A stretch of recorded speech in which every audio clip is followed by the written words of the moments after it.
Land cover and Los Angeles.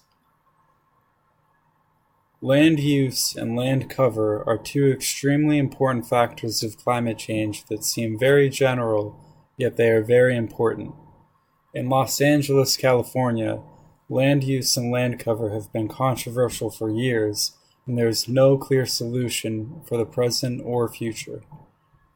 Often referred to as an urban sprawl, Los Angeles and the rest of California are facing increased pressure to make effective changes to their overall land use, land cover, and urban design.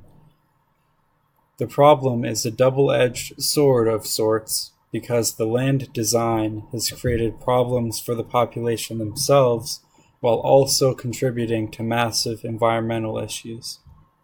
It is clear that development and urbanization lead to environmental impacts on the water cycle, albedo, temperature, and more through changes in land use and land cover. What is not immediately obvious is that the same development and urbanization around Los Angeles has also led to more cars on the road, higher emissions, and schools, parks, or stores which are far from homes.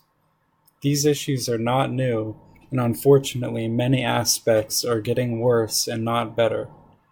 Roughly a decade ago, Senate Bill 375 was passed in hopes of curbing urban sprawl and climate change, but it has been mostly unsuccessful.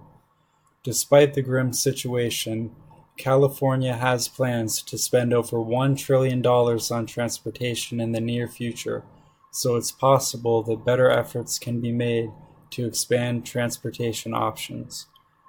However it might occur, decreased car use, decreased emissions, and decreased need for road-based urban design could all have a positive impact on the land use and land cover problems facing Los Angeles.